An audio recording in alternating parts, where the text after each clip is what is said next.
So good afternoon. Thank you all for being here. And before talking about my teaching, I'd like to thank the Department of Linguistics for trusting me all these years, for letting me experiment and take risks, for supporting me when I failed, and cheering me on in my modest successes. I was actually very surprised when I found out about the nomination last spring. But then again, our chair, Nancy Hedberg, who I'm delighted to see here, has always been a staunch champion of thoughtful teaching reform, whether on the individual instructor level or the departmental curriculum level. So thank you, Nancy, for all that you've done and as a representative of the department. I was in the same boat as Nick when I first read the question.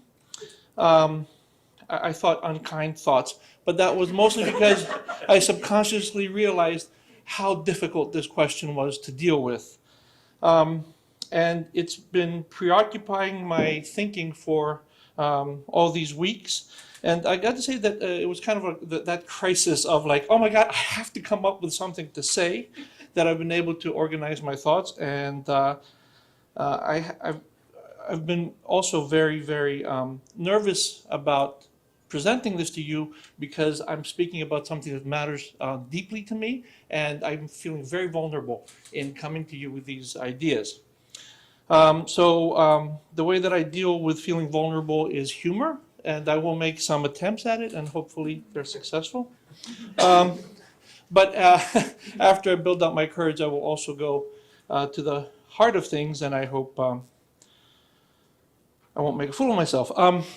So my first memory of thinking about teaching is from when I was 6 or 7 years old as a elementary school student in Greece, where we learned about the life of Hercules, because that's part of your typical Greek education. So I don't know if you know this, but the second heroic act of Hercules was that as a youth he killed his music teacher Linus with one blow of the tortoiseshell lyre to the head.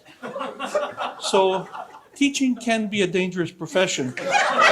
And while getting hit on the head is quite unlikely today in Canada, there are plenty of reasons to not love the profession of teaching.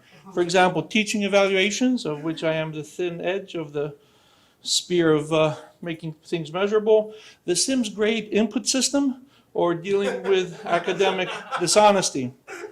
Nonetheless, and though I do veer towards the cynical sometimes, it would be insincere to pretend that I don't care, because I do care, I care deeply, and I know this because it only takes one student showing real interest in linguistics in my office hours for me to forget totally about all those who only come to my office hours to complain about a grade or to insist that my midterm problem set was impossible to solve. So why do I care? And I think it boils down to two things. The first is a sense of duty to my teachers, those who helped me. So as I said before, I grew up in a small village in Greece, a place where social networks constrained behavior so tightly that I realized early on that my only chance to live freely would be to leave that place, and that the best and safest ticket of exit was education.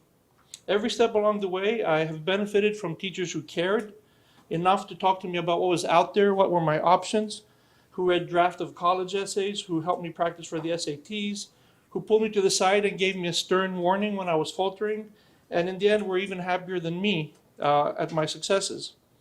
And I still speak regularly with quite a few of them. I still seek their advice, and I still share with them my news, both good and bad. So I tried to show the same level of care, first of all in order to honor them and to add value to their investment in me, because a good education is such a game changer.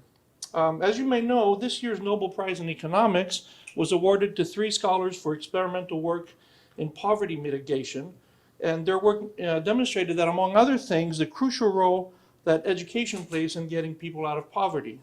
Now, 2 of my best students here at SFU were raised in quite poor families, and they were the first ones to attend and complete university. And it struck me so strongly when I approached them each about doing a master's with me, that they did not know what a postgraduate degree was. And so here you have these great students, but if you don't make the effort of saying, hey, you can do this, which is something I don't even know, that opportunity might be lost. Now, today, one of them has 2 master's degrees, and the other is a PhD candidate in linguistics at UBC. But I don't want to kid myself, and I don't want to kid you either. because we're not doing enough. We're not advocating enough for better post-secondary education opportunities for those without means. And, and I say this very seriously, we have ignored, neglected, and failed First Nations communities in deplorable ways. And even right now, as a society, and I think the university as a whole, we're trying to do reconciliation on the cheap without any sacrifice on our part. But if we really want to think of ourselves as the engaged university, we have to speak up and we have to lay some of our own comfort on the line. So that's what I see as my duty. Now, the second reason I care about teaching, and I think this kind of gets to what both Danielle and Nick talked about, is what I call the awe of learning, the sense of a combination of wonder, surprise, amazement, and veneration that happens during the teaching process. See, I subscribe to the school of thought for which the essence of teaching lies in challenging students to a point of impasse, a moment of true frustration, and then providing them with the tools to break through.